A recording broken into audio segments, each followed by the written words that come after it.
And I've seen this happen. I've seen people start to choke. So they're sitting there on a big piece of meat or a chicken wing or whatnot. And it's a very, very, very scary time for them, because just that gasp of air. I mean, at least when they're unresponsive, they're going to sit still and let you do what you need to do. But when they're gasping for air, it's going to be difficult. All right. So when they're sitting at a table and they're gasping for air, you need to then get them upright. All right. We're talking about an adult, right? Then what you're going to do is you're going to find something called their xiphoid process. Okay. Don't worry. Your husband and wife are not going to get mad if you search around for this. What the xiphoid process is it's the bottom part of the sternum. It's like a softer piece of cartilage, and it's the tip right underneath the breastbone. So you find the breastbone, run it down all the way to the bottom, and until you feel basically the bottom of the breastbone or the xiphoid process, you're going to do 2 finger lengths down, even more than that. Okay.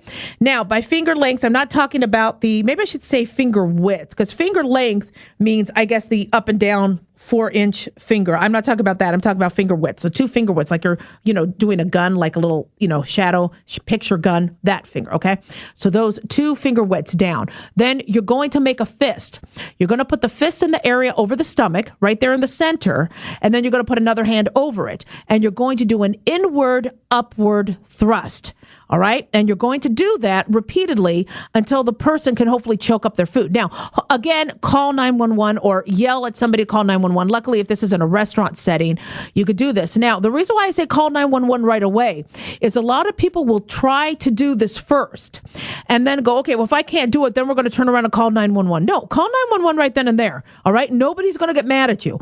Always, whenever there's a dilemma going on that you think is serious, an emergency, go ahead and start it right away. Do not be afraid. All right. Because worst case scenario, you could call them back and say, look, he threw up his grizzle or whatever the heck he was eating. He's fine. He's back to breathing. Some of them will want to still seek medical attention, but at least you have them on the way. All right. When it comes to kids, again, you could do that was called the Heimlich maneuver, by the way. Dr. Heimlich, very, very famous for that. Heimlich. And the reason why I think he changed his name. I think his name was just regular Heimlich.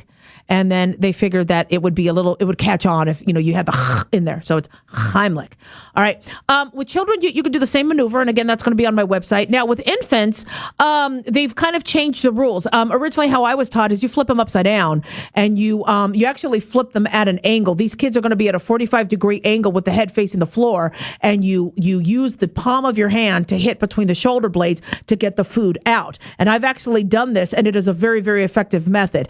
Now, they've done, they've shown that you do it a little differently, but basically you got to get the food out of the mouth. You do a finger sweep. You can't do obviously the Heimlich on the infant, so you turn them over and you hit them between the shoulder blades. Okay, nobody's going to accuse you of child abuse. Just get the baby to breathe. All